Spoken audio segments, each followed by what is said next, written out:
प्यारे दोस्तों, आपका स्वागत है। आज की नई कहानी में सुनते हैं। आज की कहानी बहुत पुरानी बात है। एक घने शांतमयी जंगल के बीचों बीच एक शांत और पावन आश्रम था, बाबा हरिदास का आश्रम। वे कोई साधारण सन्यासी नहीं थे। उनकी आंखों में ऐसा तेज था मानो साक्षात सूर्य की ज्वाला समाई हो, और उनकी वाणी में ऐसा कंपन जैसे स्वयं सत्य बोल उठे। देश के दूर दराज कोनों से लोग खींचे चले आते थे उनके ज्ञान की अमृतधारा पीने। कोई जीवन का अर्थ जानना चाहता था, कोई मृत्यु के रहस्य में झांकना चाहता था, और कोई आत्मा के मार्ग को समझना चाहता था।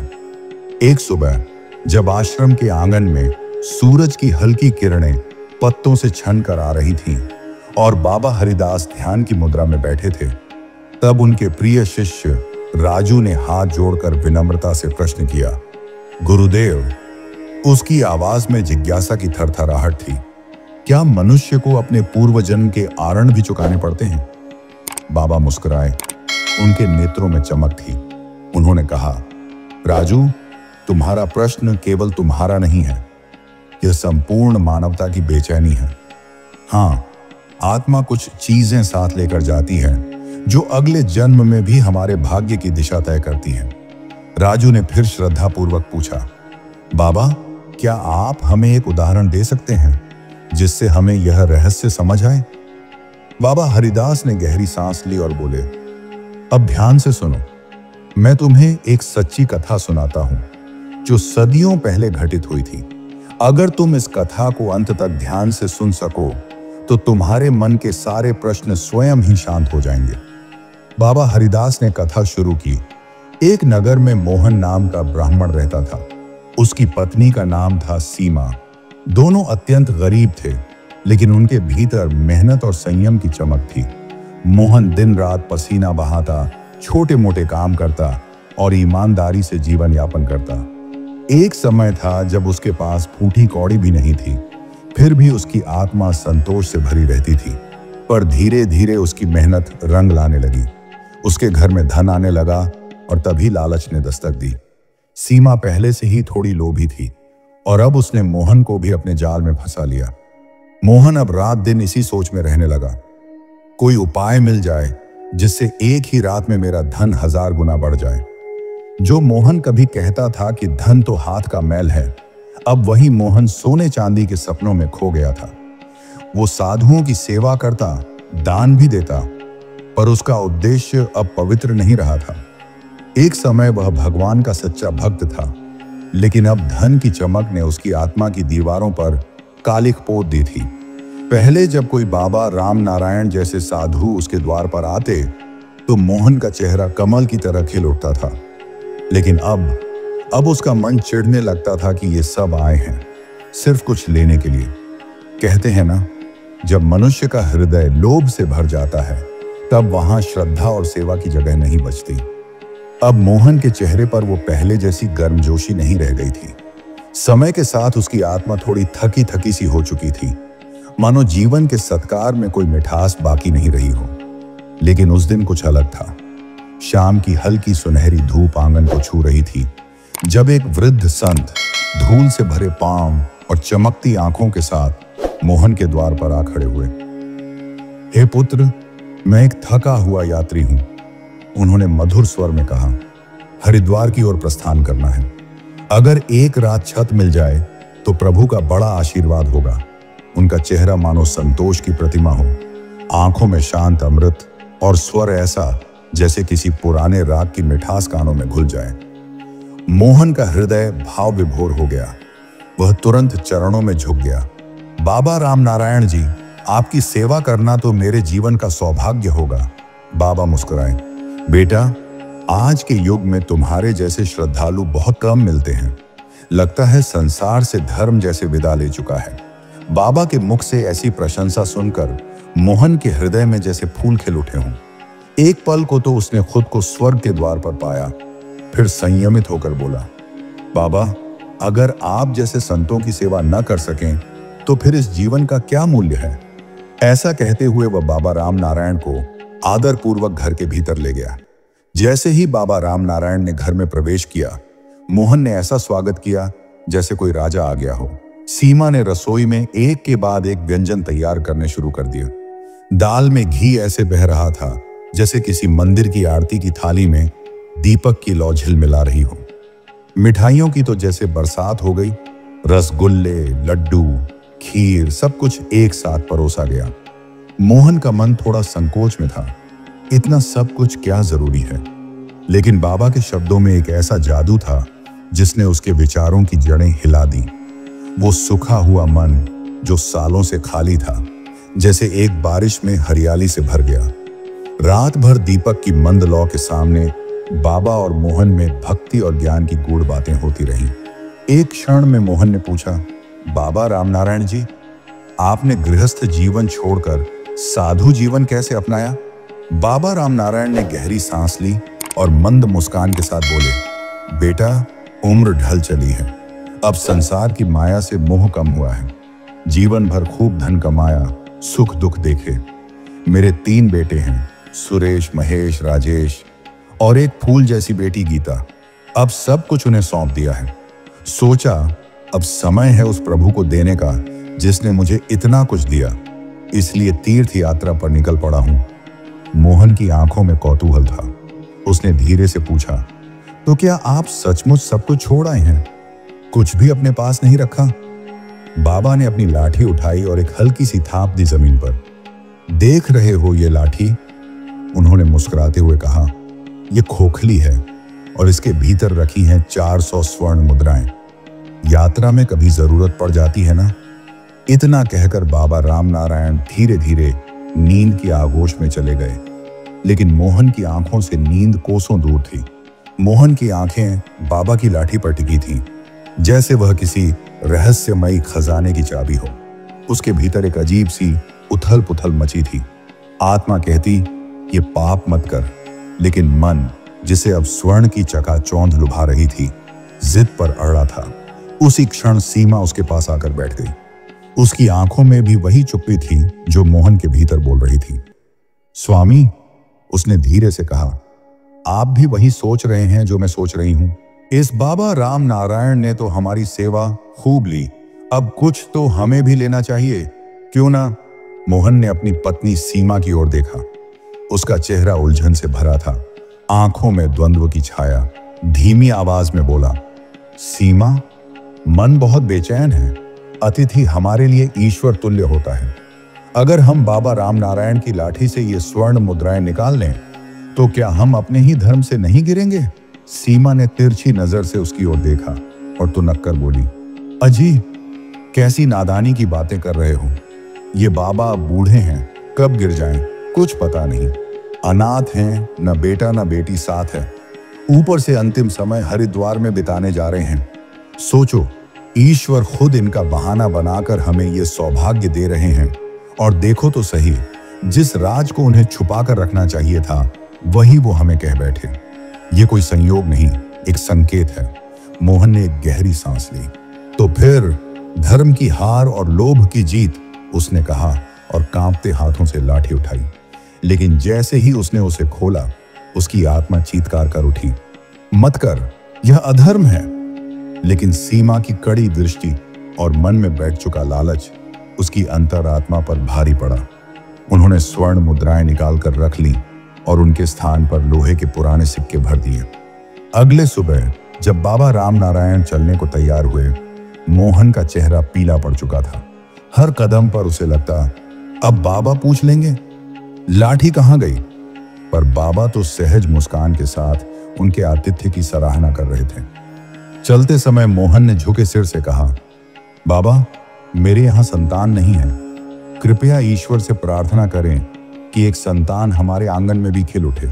बाबा रामनारायण मुस्कुराए, ईश्वर सुनेंगे या नहीं यह तो वही जानते हैं, लेकिन मैं तुम्हें आशीर्वाद देता हूं। तुम्हारे घर जल्द ही किलकारी गूंजे। और यह कहकर वे आगे बढ़ गए। उनके जाते ही मोहन को ऐसा महसूस हुआ जैसे किसी ने उसके सीने से पत्थर हटा दिया हो, मगर मन के किसी कोने में डर की परछाई अब भी मंडरा रही थी, जैसे पाप की छाया अभी भी पीछा नहीं छोड़ रही हो। हरिद्वार पहुंचकर बाबा रामनारायण का मन किसी परिंदे की तरह आजाद हो गया। घाट पर स्नान करते हुए आश्रम में भजन कीर्तन की धुनों को सुनते हुए उन्हें लगा जैसे देवता स्वयं उन्हें आशीर्वाद देने आए हों। रात को उन्होंने संतों के साथ भजन गाया और उनके चेहरों पर जो आत्मिक तृप्ति थी वह किसी सोने की मुहर से अधिक मूल्यवान थी। अगली सुबह उन्होंने मंदिर के प्रमुख रसोई राजू को बुलाया और कहा, बेटा, मेरी अंतिम इच्छा है कि इस तीर्थ में आने वाले हर यात्री को अन्न, वस्त्र और एक सुरक्षित ठिकाना मिले। मैं अपना सारा धन इसी पुण्य में लगाना चाहता हूं। बताओ कितना खर्च आएगा? राजू ने श्रद्धा और आदर से सिर झुकाया और कहा, बाबा, कुल मिलाकर यह सेवा कार्य लगभग 300 स्वर्ण मुद्राओं में संभव हो सकेगा। 300 से भी ज्यादा लग सकते हैं। क्या आपके पास इतना धन है? राजू की यह बात सुनकर बाबा रामनारायण मुस्कुराए, जैसे किसी तूफान के बीच कोई संतुलन पा गया हो। उन्होंने गंभीर स्वर में कहा, धन आएगा राजू, तुम बस कल के आयोजन की तैयारी करो। इतना कहकर वे गंगा स्नान को चल पड़े। अगले ही दिन हरिद्वार के पवित्र घाटों पर जैसे कोई स्वर्ग उतर आया हो। भजन की मधुर धुनें गूंज रही थीं। अन्नदान और वस्त्रदान बड़े धूमधाम से हो रहा था। वहां उपस्थित जनसमूह की आंखों में श्रद्धा के आंसू थे। लोग कहते, बाबा रामनारायण जैसे निर्धन संत भी जब इतना कर सकते हैं तो हम जैसे संपन्न लोग क्यों नहीं? धन्य है बाबा, जिन्होंने धर्म को धन से ऊपर रखा। बाबा रामनारायण की आंखें भर आईं।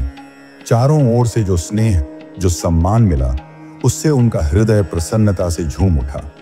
पर उनकी किस्मत ने अभी अंतिम पृष्ठ लिखा ही नहीं था। संध्या होते ही बाबा रामनारायण ने अपने कक्ष का द्वार बंद किया। भीतर एक अजीब सी बेचैनी थी। उन्होंने वह लाठी खोली जिसे वे वर्षों से अपने साथ लिए फिरते थे, पर जैसे ही लाठी खुली उनकी सांसें थम गईं। भीतर चमकते लोहे के सिक्के देखकर उनके पैरों तले जमीन खिसक गई। ये तो असली नहीं है। उन्होंने अपनी आंखें मल लीं कई बार, पर सिक्के वहीं थे, बेरंग, बेजान, बेमोल। हे ईश्वर, ये क्या हो गया? उनका रोम रोम कांपने लगा। अब तो उन्हें राजू को हिसाब देना था। अपमान की कल्पना मात्र से ही उनकी आत्मा थरथराने लगी। मैंने तो धर्म के लिए सब कुछ लगा दिया, अब क्या होगा?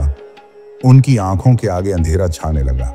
अचानक उन्होंने दरवाजा भीतर से बंद कर लिया, जैसे किसी तूफान को बाहर रोक दिया हो, पर भीतर का तूफान अब विकराल था। बाबा रामनारायण ने चारपाई की रस्सियां खोल ली। उनकी आंखों में गहरा शून्य था और होठों पर सिर्फ एक बुदबुदाहट, मुझे क्षमा करो प्रभु। रस्सियां छत से बांधी गईं। फंदा तैयार था। मौत अब सिर्फ एक कदम दूर थी।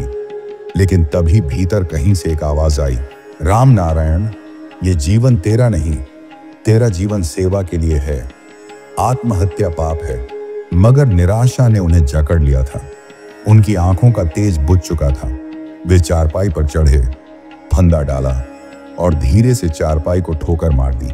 सारी दुनिया के लिए एक संत चला गया। सुबह जो आशा से भरी थी, अब उस पर दुख का साया था। राजू ने नम आंखों से बाबा रामनारायण का अंतिम संस्कार किया और फिर उसी श्रद्धा से ईश्वर का नाम लेकर अपने कार्य में लग गया। बाबा रामनारायण भले ही इस संसार से चले गए थे, पर उनके पुण्य का फल इस धरती पर अभी बाकी था। ठीक 1 साल बाद उस चोर ब्राह्मण मोहन के घर में एक पुत्र का जन्म हुआ। पूरे गांव में उत्सव सा माहौल था। मोहन की आंखों में चमक थी, होठों पर मुस्कान, जैसे खुद ईश्वर उनके घर पधारे हों। अब तो मेरा घर धन्य हो गया, उन्होंने कहा। उन्होंने अपने पुत्र का नाम रखा संकेत। बालक नन्हा था, पर उसकी आंखों में गहराई थी, मन में भक्ति थी और बुद्धि ऐसी कि बड़े बड़े विद्वान चकित रह जाते। लोग कहते, यह बालक तो अपने कुल का नाम रोशन करेगा। मोहन का हृदय गर्व से भर जाता। संकेत जैसे जैसे बड़ा हुआ, उसके गुण भी निखरते गए। जब वह आश्रम में शिक्षा लेने गया तो सदैव प्रथम आता, पर जब कभी मोहन को बाबा रामनारायण के साथ अपने व्यवहार की याद आती तो उसकी आत्मा कांप उठती और उसकी आंखें नम हो जाती। मोहन के मन में पछतावे की ज्वाला धधकती रहती थी। कभी कभी वह अकेले में बैठकर अपनी मूर्खता को कोसता, हे विधाता, कैसी अंधी लालच में आ गया था मैं। जिस बुद्धिमान ब्राह्मण की उसकी छवि थी, वही अब अपने की पर शर्मिंदा था। वर्षों पहले जो 400 स्वर्ण मुद्राएं उसने बाबा राम नारायण से छुपाकर रख ली थी, वही अब उसके सीने पर बोझ बनी हुई थी। मोहन ने उन्हें एक लाल रेशमी वस्त्र में बांधकर लोहे के संदूक में बंद कर दिया और ठान लिया, यह धन अब मेरे काम का नहीं, इसे लौटाना ही मेरे जीवन का प्रायश्चित होगा। वह बाबा राम नारायण की खोज में निकल पड़ा। कई बार लोगों को भी भेजा, पर बाबा का कोई सुराग न मिला। धीरे धीरे समय ने अपने पंख फैलाए और मोहन की दिनचर्या में वह घटना एक धुंधली याद बन गई। परंतु वह संदूक, वह लाल वस्त्र और वे स्वर्ण मुद्राएं आज भी चुपचाप कोने में रखी थीं, जैसे समय का कोई गवाह। समय सरकता गया और मोहन का बेटा संकेत अब 21 वर्ष का नौजवान बन चुका था। पर किस्मत की चाल निराली थी। संकेत एक रहस्यमयी बीमारी से घिर गया था, जिस पर बहुत धन खर्च हो रहा था। एक दिन कुछ सोचते सोचते मोहन ने निर्णय लिया और अपनी पत्नी सीमा और बेटे के साथ हरिद्वार के लिए निकल पड़ा। वहां पहुंचकर उन्होंने एक शांत आश्रम में डेरा डाला। पर हरिद्वार में मोहन ने जो देखा, उसने उसे हैरान कर दिया। संकेत का स्वभाव अब वैराग्य की ओर झुक चुका था। दिन रात वह बाबा राम नारायण के डेरे में बैठा रहता, भजन करता और जरूरतमंदों की मदद करता। गरीब, भूखे, बीमार, संकेत सबकी सेवा में लगा रहता। यह देख मोहन का मन बार बार घबरा जाता। यह कैसा मोह भंग है मेरे बेटे को, वह सोचता। लेकिन जैसे ही संकेत का शांत चेहरा उसके सामने आता, उसका हर क्रोध पिघल जाता। वह बस यही सोचता रहता, आखिर मेरे बेटे को यह त्याग का मार्ग क्यों प्रिय है। एक संध्या जब मोहन अपने भजन समाप्त कर आश्रम लौट रहा था, तभी रास्ते में एक वृद्ध व्यक्ति उसे मिला, जिसकी आंखों से आंसुओं की धार बह रही थी। संकेत ने आगे बढ़कर विनम्रता से पूछा, बाबा क्यों रो रहे हो? क्या मैं आपकी कोई सहायता कर सकता हूं? वृद्ध ने कांपती आवाज में कहा, बेटा क्या कहूं, कहने में लज्जा आती है, पर जब मौत पास दिखे तो आदमी खुलकर बोल ही देता है। मैं आज गंगा में कूदकर अपना जीवन समाप्त करने जा रहा हूं। पर क्यों? संकेत चौंका। व्यापार में घाटा हो गया है, सिर पर कर्ज का बोझ है, अब न कोई उपाय है न सहारा। आत्महत्या के अलावा कोई रास्ता नहीं दिखता। संकेत कुछ पल के लिए चुप रहा, पर उसकी आंखों में चमक थी, जैसे कोई दीपक फिर से जल उठा हो। उसने सधे स्वर में पूछा, कितना कर्ज है बाबा? वृद्ध ने ठंडी सांस भरते हुए कहा, करीब 400 स्वर्ण मुद्राएं। वृद्ध की बात सुनते ही संकेत की आंखों में एक अलग ही तेज आ गया। उसने धीरे से कहा, बाबा चिंता मत कीजिए, मैं अभी लौटता हूं, आपके लिए व्यवस्था करता हूं। आप बस यहीं गंगा तट पर रुकिए या अपनी धर्मशाला में विश्राम कीजिए। बूढ़े बाबा आश्चर्य से देख रहे थे, क्या यह युवक सचमुच देवदूत बनकर आया है? संकेत दौड़ता हुआ आश्रम पहुंचा। उसका हृदय तेज धड़क रहा था, जैसे कोई फैसला जीवन के मोड़ पर इंतजार कर रहा हो। आश्रम में इस वक्त माता पिता नहीं थे और यह बात उसके लिए राहत बन गई। उसने चुपके से संदूक को घसीटा, उस पर लगे ताले को पत्थर से तोड़ा और भीतर हाथ डालकर तलाश शुरू की। उम्मीद और घबराहट के बीच अचानक उसकी उंगलियां एक लाल वस्त्र से टकराईं। कांपते हाथों से उसने उसे बाहर निकाला, खोला और उसकी आंखें चमक उठी। वही लाल रेशमी कपड़ा और उसके भीतर रखी थी 400 चमचमाती स्वर्ण मुद्राएं। हे प्रभु! संकेत की आंखें भर आईं। यह वही धन था जिसे मोहन ने वर्षों पहले बाबा राम नारायण से लिया था। अब वह धन किसी अन्य जीवन को बचाने जा रहा था। संकेत की आत्मा जैसे नृत्य कर रही थी। संकेत ने जैसे ही वे चमचमाती स्वर्ण मुद्राएं अपनी जेब में डाली, उसकी आंखों में एक अलग ही चमक उभर आई। दिल की धड़कनों में एक अजीब सी राहत महसूस हुई। उसने आदर पूर्वक वह लाल वस्त्र संदूक में रखा और तेजी से उन्हीं बूढ़े बाबा के पास लौट चला, जिनकी आंखों में वर्षों से एक अधूरे न्याय की पीड़ा थी। संकेत ने बिना एक शब्द बोले वह मुद्राएं उनके थरथराते हाथों में रख दी। दोस्तों, यह कोई साधारण बाबा नहीं थे। यही तो थे वे रसोइये जिन्होंने बाबा राम नारायण के भंडारे और अन्नदान का आयोजन किया था। लेकिन जब मोहन ने उनके धन को चुपचाप छिपा लिया, तब इनका सब कुछ नष्ट हो गया। और वही बाबा राम नारायण अब मोहन के बेटे संकेत के रूप में जन्म लेकर उस अधूरे आर्ण को चुकाने के लिए इस धरती पर लौटे थे। लेकिन नियति की चालें इतनी आसान कहां होती हैं। जैसे ही संकेत ने वह कर्ज चुकाया, उसके मन में ऐसी शांति उतर आई जो साधारण जनों को जन्म जन्मांतर में भी नहीं मिलती। मानो उसकी आत्मा का उद्देश्य अब पूर्ण हो चुका हो। लेकिन उसी रात वह रहस्यमयी बीमारी जो लंबे समय से उसकी देह में छिपी थी, धीरे धीरे उसकी सांसों को निगलने लगी और संकेत, जिसने जन्म केवल एक कर्ज उतारने को लिया था, चुपचाप इस दुनिया से विदा हो गया। अगली सुबह जब मोहन और सीमा को यह समाचार मिला तो उनके पैरों तले जमीन खिसक गई। वे दोनों संताप और अपराध बोध में इतने डूब गए कि जीवन उन्हें भार लगने लगा और फिर उसी दिन उन्होंने भी अपने प्राण त्याग दिए। जिस संसार में कभी उनका स्वार्थ था, अब वहां पश्चातावे की राख उड़ रही थी। जब तीनों आत्माएं यमलोक पहुंची, वहां का दृश्य भव्य था। स्वर्ण सिंहासन पर यमराज विराजमान थे। उनके आसपास दूत खड़े थे। सबसे पहले यमराज ने संकेत की ओर देखा और कहा, तू वह पावन आत्मा है जिसने अपने पूर्व जन्म का कर्ज चुकाया। जा, स्वर्ग तेरा स्वागत करता है। लेकिन जैसे ही मोहन और सीमा के कर्मों का लेखा प्रस्तुत हुआ, वहां सन्नाटा छा गया। यमराज का चेहरा कठोर हो गया। उन्होंने गर्जना की, इन दोनों ने लोभ और कपट से जीवन जिया। अब ये नरक में जाएंगे और फिर उन्हें अगले जन्म के लिए अपंग बनाकर धरती लोक में कुत्ते का जीवन दे दिया गया, जहां उनका हर क्षण पिछली भूलों का दंड होगा। बाबा हरिदास ने गहरी सांस ली, जो कहानी की शुरुआत में अपने शिष्य राजू को उसके प्रश्नों के उत्तर समझा रहे थे।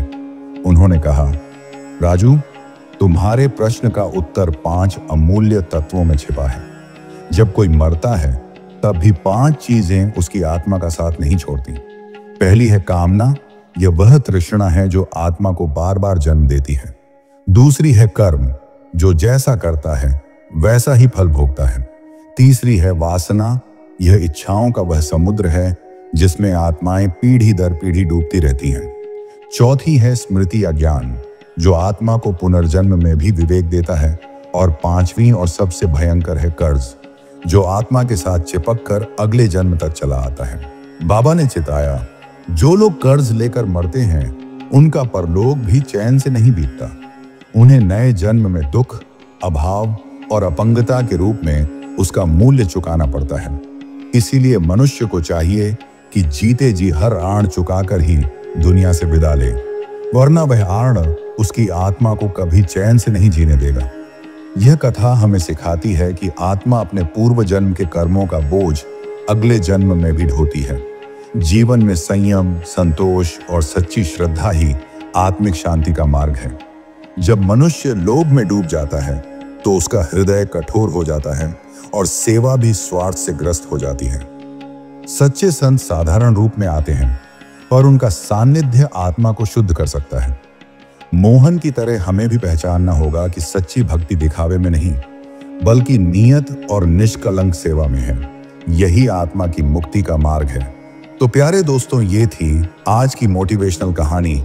अगर इस कहानी से आपको कुछ ना कुछ सीखने को मिला हो तो मेरे चैनल को सब्सक्राइब जरूर कर देना, ताकि आने वाली हर नई कहानी का नोटिफिकेशन सबसे पहले आपको मिल सके। धन्यवाद।